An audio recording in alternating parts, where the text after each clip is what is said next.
Hello guys, and welcome to a new WARNO video today by me, Vulcan. In this one I have for you a 10 versus 10 on airport, and I'm going to be playing with the 119th Tank Division.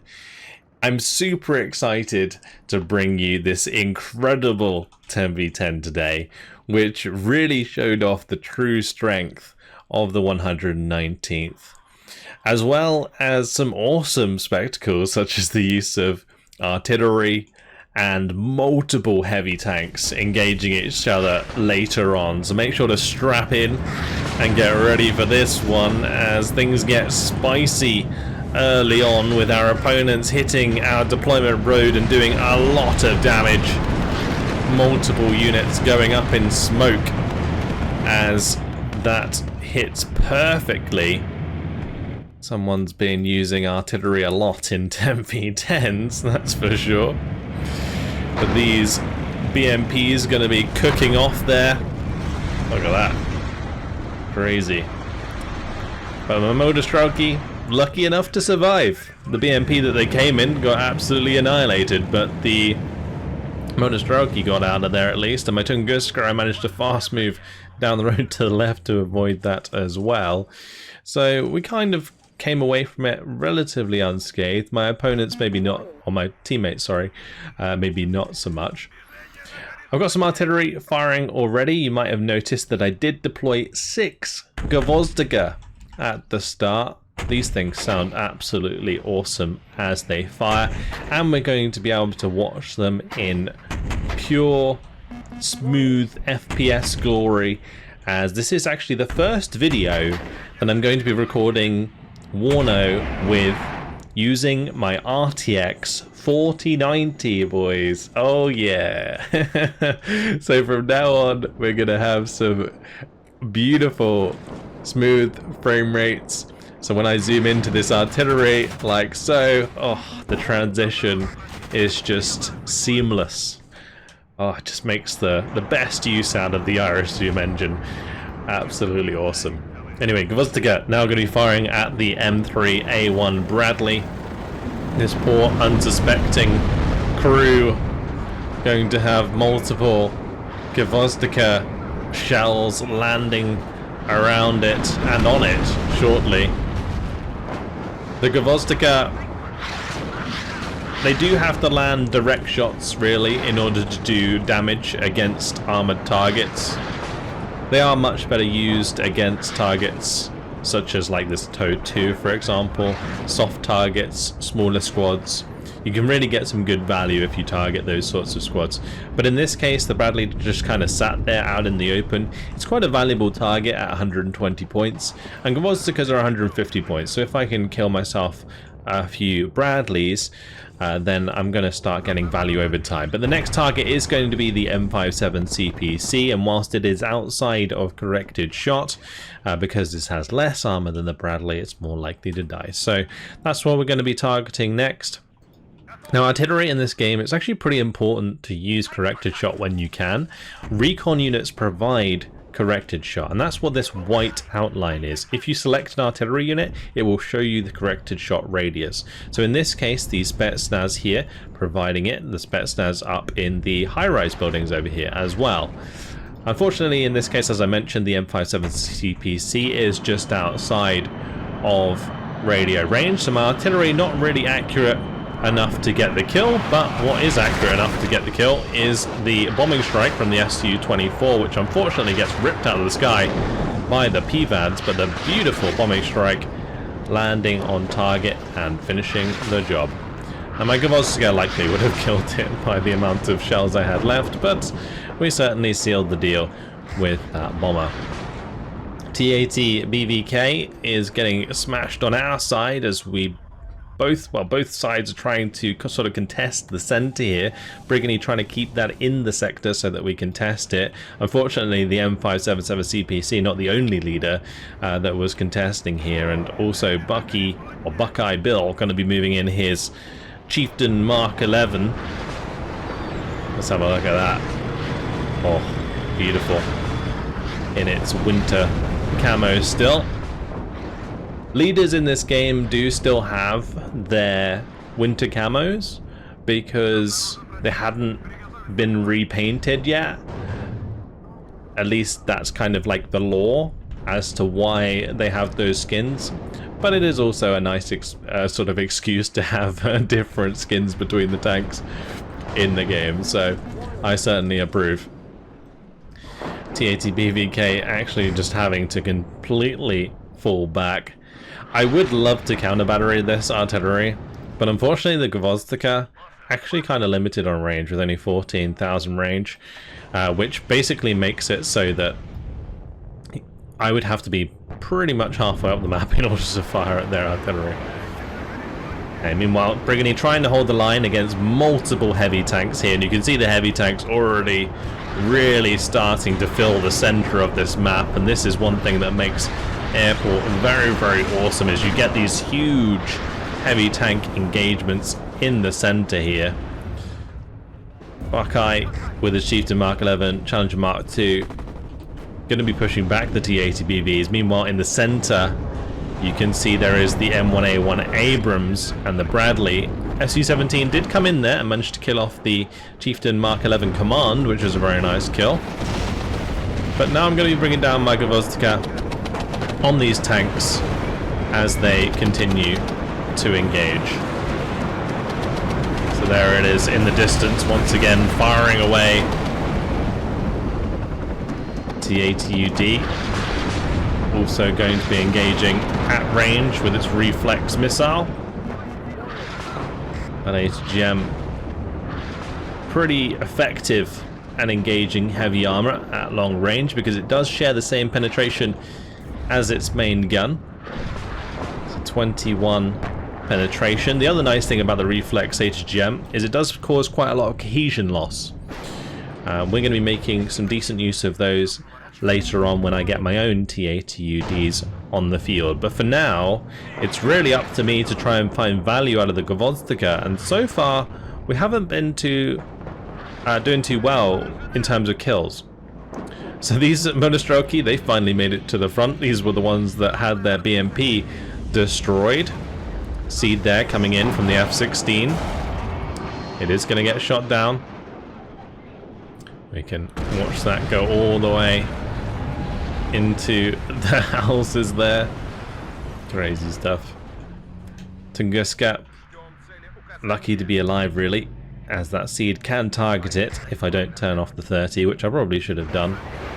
But one T80UD now on the field, two T80UD on the field, and a third one soon going to be joining us on the front line. As I start to bring that in, Grad's firing away. Smashing the right side of the airfield. This is a lovely target actually for our artillery. So we're going to be trying to potentially focus that next. But what I do need to do is get my Gvozdyka back to the supply in order to get myself some more shells. So we're starting to head back to my fob, which I placed all the way at the back here in the tree line. And contrary to something that was mentioned in my comments the other day, you can't see these if you place them in forest. Yes, it looks like it makes a clearing, and that clearing might look like it can be spotted by enemy forces, but it in fact does not show unless the enemy has direct line of sight over the fob. So don't be worried about that. And it's nice to put your fobs in heavy cover because they do get some form of concealment from enemy like helicopters that might be sneaking around the sides, mainly due to just the forests blocking line of sight rather than the fob having any form of stealth. But regardless, you can see in the middle things are a little bit of a struggle. We have managed to hold the cap on this sector, which is good because our opponents did manage to get 1,165 points ahead of us, which is going to leave us in a little bit of a hole as the game continues. But you can see on the right side here, things are very, very concentrated. We've got 3 players pushing through this forest. Ivan and Shiro trying to hold the line against Commissar, Slightly Chunky, and Viper Dust. And Another great thing about this map is you do have these sort of areas on the map where you can definitely experiment with different play styles. So you've got this sort of urban environment, you've got the open area in the center where we're going to see some cluster bombs come in and annihilate the Chinook there as it was trying to fix up some of these tanks. The M1A1HA left on 1 health. Now enemy artillery coming in. Oh, this is what I love about WARNO. Just so much spectacle with the artillery flying on both sides. My poor T-80UTs having to back off from that. They're going to require some repair, so bringing in my Mi-8 MTs that will be able to quickly land and provide some repair. I will have to kind of babysit those though, as they will be vulnerable to enemy artillery fire, just like the Chinook was to enemy cluster apparently. But the Hemmet, it is currently fixing up the M1A1HA here, and that kind of negates the damage that the cluster strike did. So whilst that cluster strike was pretty cool, ideally it would have been better if it was used alongside a push. And I always say this, if it got the kill then yeah, that's great, but otherwise having a heavy tank that can kind of follow up would have been great. Anyway, M577 CPC is going to be trying to sit on the backside of this sector. I believe one of my Gvozdika was firing at that on its own, which was a bit of a mistake on my part because there's a good chance that Loop here is going to try and move it if that's the case. And a group of forces once again getting smashed, this time by rocket artillery. So much artillery being thrown each way. My Mi-8's finally arriving to repair the T-80s. We're going to be able to get them back online, and the Gvozdika now once again taking the opportunity to fire at the M577 CPC. On the right hand side here we've got multiple Wild Weasels coming in with their seed missiles, flying right over the infrared. AA is not so much a good idea though, as one of them does take damage. Cubs here, looks like they were microed off and on again, otherwise they would have been targeted by that seed. But my units in the meantime managing to get the kill onto the M577 in the center, allowing us to cap that once again. Strela 10M looking for the kill onto the Tornado and does find it. The Tornado did kill my Tunguska unfortunately because I left the radar on, but we do at least manage to trade, so that was really good. Now three T-80 UDs moving into the tree line there to secure that position. Strela 10M holding behind. The Mi-8s haven't had to move them yet, but there's a good chance that they're going to get spotted just sat in the middle of a field, so going to be moving them over to cover. This one going to be using the forest here, this one using the building, just to make sure that they don't get spotted from a distance. Grad firing away again here. Also, you can see a massive investment into the Strela 10Ms with the amount of seed that we've seen on the enemy team so far with the Wild Weasels and the Tornado and so on. It made sense to invest into more infrared AA than anything else. Also now my artillery focusing on the Fernspier and the Milan 2 here of Nacho. These are great targets for the Gvozdikas, because whilst Gvozdikas kind of can struggle to take out heavily armored targets and well, even light armored targets, these sort of smaller squads, you can see just how quickly we kill those off. So the Milan goes down, the Fernspier goes down, and that is instant value for those Gvozdika and a very efficient use of supply. So yeah, those sorts of targets are very nice. Spetsnaz OP going to be joining us in the center. Lucky here that the Thunderbolt didn't hit my T-80UD with that missile as it circles around in the distance. Going to be falling back from that. That's a scary sight for a tanker, seeing a Thunderbolt floating around in the distance, not being shot at by any AA whatsoever. Just gotta admire all the artillery flying through the sky here. But a fourth T-80UD now joining the party, and you can see the first of many heavy tank engagements occurring in the middle here. So Coyote and his T-80UD, Brigany with his T-80BVs covering an infantry push. Harrier GR3 coming in with the cluster strike is going to hit very nicely. Takes out one of the T-80UDs. Now we've got Harrier GR3s coming in with bombing strikes as well. Another Harrier with cluster. And the artillery on top. Absolutely brutal attack from those aircraft. Really just dismantled this push with the artillery on top. Multiple heavy tanks going down. And absolute destruction left in its wake. Look at that. So no luck there. Even the Thunderbolt going to be coming over. You heard the cannon there as I zoomed in. Really, really cool. As it strafed the Tunguska. Managed to kill off another T-80UD on the backside. Great value for that Thunderbolt. Since there's now a hole here, I'm kind of forced to fill it with my own T-80UDs, and this is where we're really starting to get into the spice of this game as the heavy tanks continue to threaten each other in the center.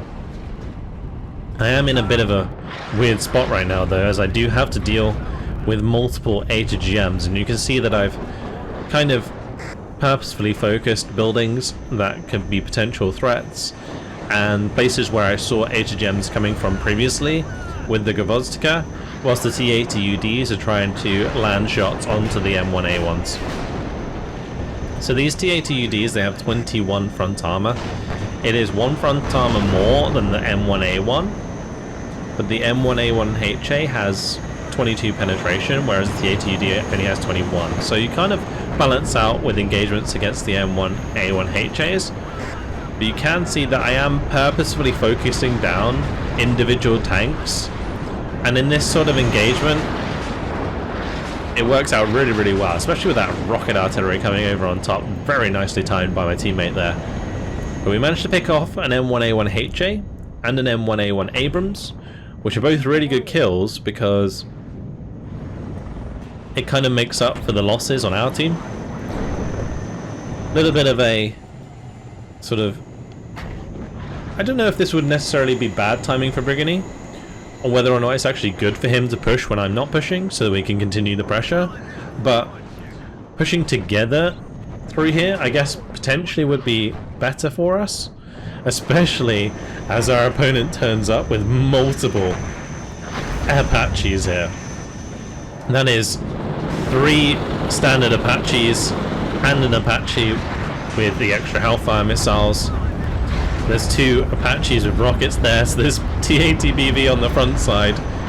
Really, really in a bad spot. The T-80BVK also in trouble, down to very low health. MIA gets hit by the Jaguar on the way through, but the Jaguar whiffs its shots. But what does not whiff is the amount of Hellfires that come in for the T-80BV.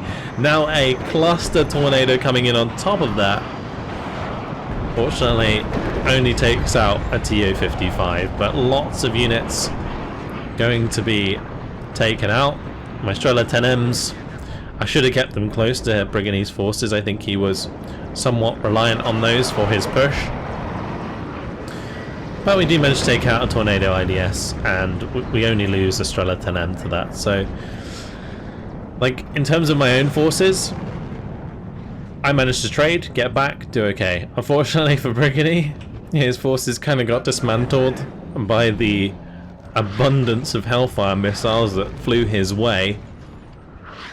So we're going to be trying to make up for that in the future. You can see I've also now brought up the Gvozdika much closer than I had them before. Now the reason for this is to quite simply reduce dispersion, so they are more accurate at shorter range, and therefore can be used to help me deal with heavy tanks a lot better. The Strela 10Ms there, managing to find the kill onto the Tornado GR1, so another good kill. Scouts gonna get smashed by the artillery. Unfortunately, my Spetsnaz, they were trying to get into the air control tower here, but got ran down by the M113s. Not too much I can do about that unless I bring over the T-80UDs, which I'm trying to do right now, but I've got to be permanently conscious of Oberst here with his Apaches floating around, because those Hellfires can be serious trouble as multiple fly my way. One lands on target. But artillery trying to do best right now to soften up any infantry targets in here. Like, whilst the dragons don't really have much of a threat against my T-80UDs in the front armor, they do lower cohesion, and they also have potential of side shotting. Especially, sorry, if I want to push across the airfield at any point. Like if there's HGMs coming in from my side here, whilst I'm trying to engage heavy tanks across the way, then that's not good at all. And this Mi-8 MT had run out, so I'm bringing in a couple more Mi-8s to bring supply to repair these T-80UDs. This one was here to resupply my AA and other AA in the area. Currently just trying to get my Strela 10Ms to kill off some of these Apaches. I just need to get in range.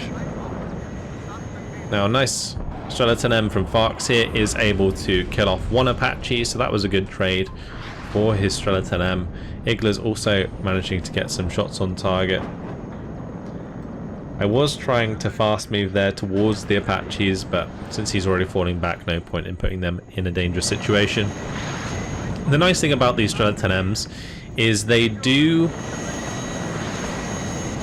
have the same accuracy on the move as they do stationary, so you can fast move them towards helicopters and they'll still have the same amount of accuracy as if they were stationary, which is fantastic. It really, really is. My next target for the Gvozdika is going to be the Jägeraufklärer on this left hand side. Remove some of that recon from our opponents. That isn't so much affecting me, but it is potentially affecting Grim guy here, who's covering further to the left. Grim also using his grads.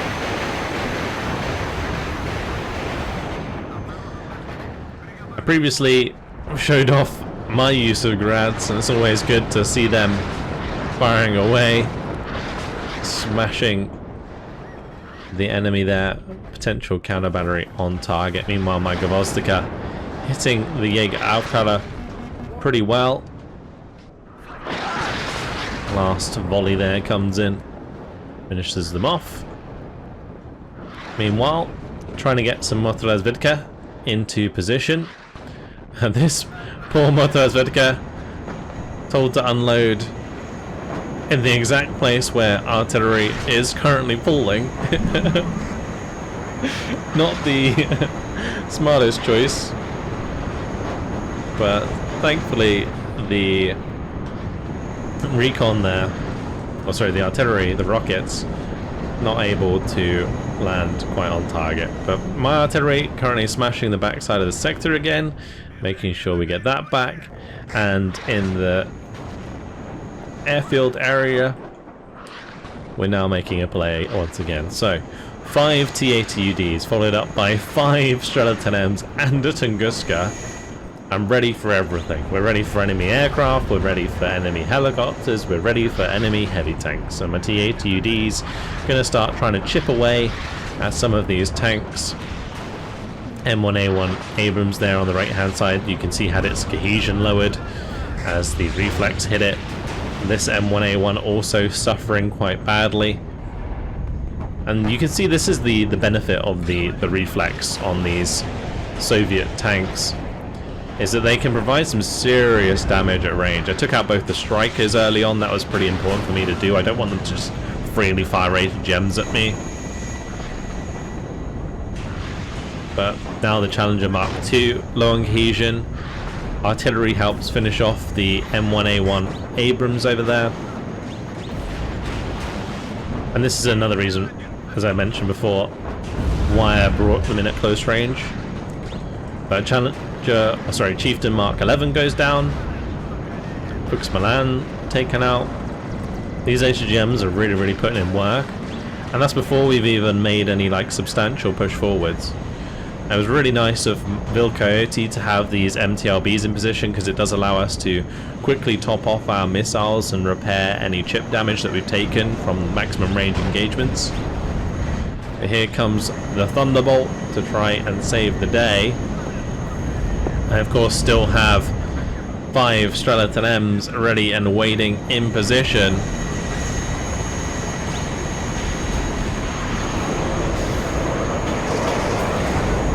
They're all going to fire away. The Thunderbolt did get taken down though. Unfortunately my teammate didn't manage to smoke his T-80BB in time, so that ended up going down.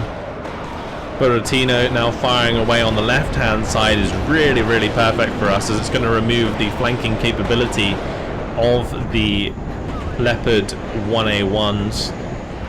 We've got the Tornado GR1 coming in. Look at all this AA firing away. Harrier comes in, gets wiped out. It's just absolutely awesome. One of my T-80UDs there forced to fall back. I'm currently down to 4, I believe. I lost one. One's routing. But we have made some serious ground. That's for sure. We've killed many of their tanks. You can see the smoke plumes everywhere. There's just wrecks all over the place. Just don't need to be a little bit careful. Like the Lynx AH7s right now, getting some free shots in with the ITOs. The Apache's always threatening. So trying to get the Strela 10Ms up into range whilst the T-80UDs fall back, repair, rearm. But I don't want to get too far up, because there's a good opportunity for them to kill some of these Strela 10Ms with their own tanks. Also the Thunderbolt there, you might have noticed, managed to get a cheeky snipe onto one of the Strela 10Ms with its Maverick missile. But with the T-80UDs back online, T-80BVK now following up, we're looking to contest the opposing sector in the center. Meanwhile, on the right-hand side, fantastic job by our team here.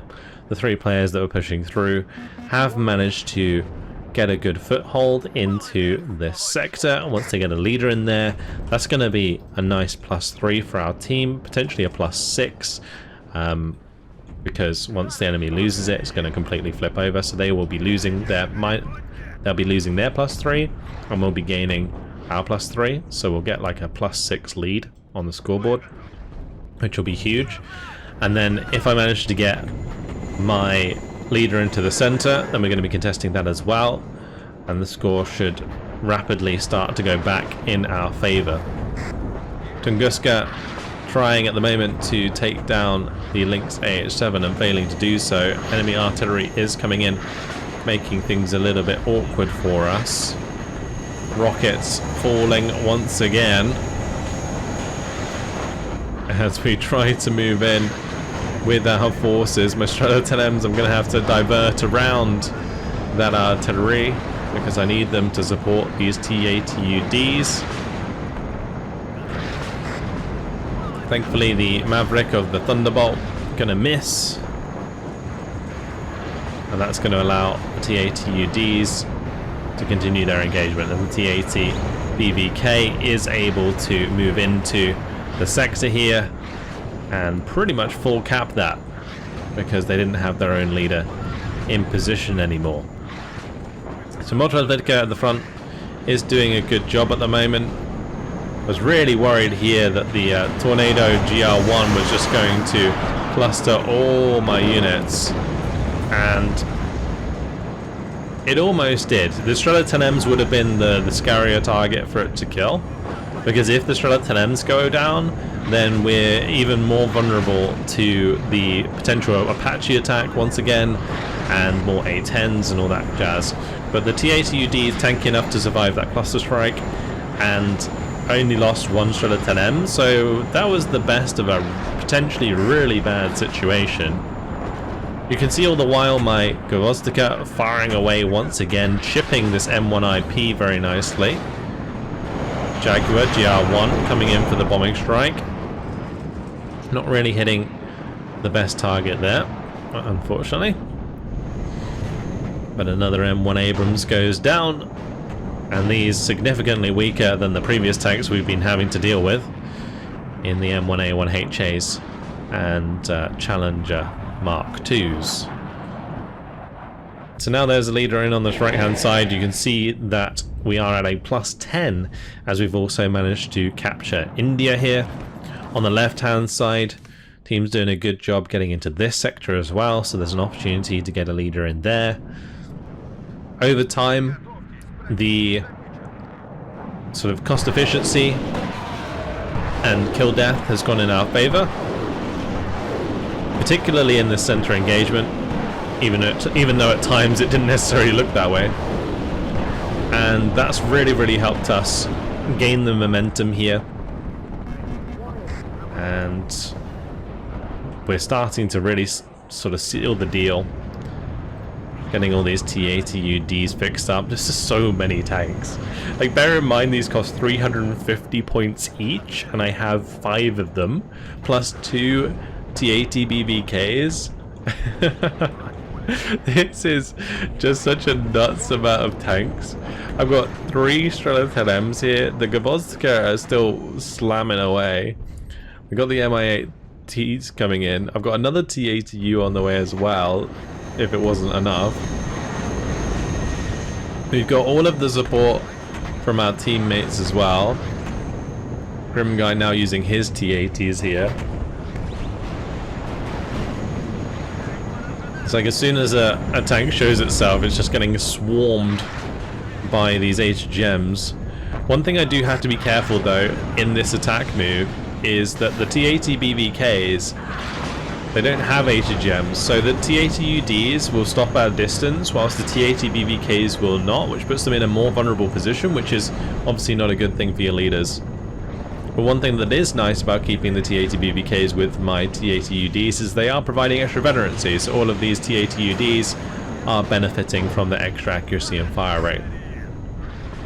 And we're now just starting to slice through the limited forces that our opponents have left. My Strela's constantly moving them from left to right to try and avoid enemy artillery. Also, got to make sure that I'm in position to shoot down enemy helicopters that could be a problem.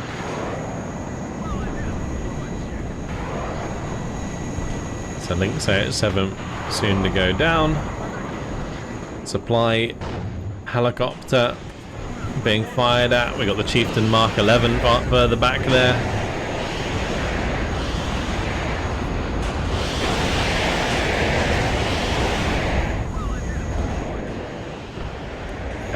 This is just becoming absolutely gross as my T-80UD here is getting to a close range engagement with the T-80, also with the 2A3. But nice Strike Eagle there comes in, blows up one of my T-80UDs. Cluster strikes trying to kill off the T-80s in the center and doing a little bit of damage, but a little bit off target. Did end up bumping into a Jaeger Aufkladder here, so that's gotta go. Chieftain Mark 11 meanwhile taken out by the HGM of the T-80UD and the T-80U. But the T-80 BVKs, they've done their job. I can full that back now that it's full cap this. On the left hand side you can see we full capped here. They did start contesting the right objective on this side again and full cap that back. So it's still a +8, but the score you can see is rapidly moving in our favour. Rocket artillery now threatening to catch out my T-80 BVK as it reverses back. You're not normally gonna pay attention to your units reversing to repair. Usually you'd want to pay attention to your units that are on the front line, but in this case the artillery actually stinging me pretty hard. But the UD's still somewhat intact and still pushing forwards. Bombing strike doesn't quite hit the mark, but I am getting a little bit overextended, and that is certainly something I'm going to have to be wary of. So you can see I am starting to back off the T-80s here towards the end of the game. If we sit on this +8, it's going to be over pretty quickly. 10 seconds left on the clock. No need for any unnecessary losses. And yeah, just an absolutely crazy battle. Look how many tanks there are everywhere here. Alright, well, that's victory, guys. 36 minutes, 23 seconds, 5,620 kills, 2,445 losses. Great job by Viper and our team on the right hand side to push up really, really well there. Got a lovely KD as well. But in the end, yeah, the Gvozdika, how did they do? Well, when I started to target the smaller units, as I mentioned, like the Foam Spear here and the Milan 2, we got the Fliegerfaust, we got like the M577 CPCs, like those one armor units, pretty good. Using them to kill the Abrams when it was low health, and the Ronin 3s there. Like, not too bad, not too bad. I mean, for the amount of supply that they used, maybe not worth it, but they certainly allowed us to pick off annoying units and keep pressure on, particularly within those tank engagements.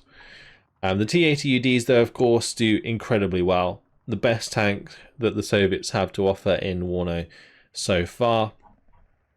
And just a really, really fun engagement there in the center, and the amount of Strela 10Ms that I had to invest into to shut down the enemy airplay and the helicopters was just crazy. Thankfully the Apaches never came back after the first time they attacked us, but yeah, incredible game. Hopefully you guys enjoyed it. Thank you very much for watching, and I'll see you in the next video. Goodbye.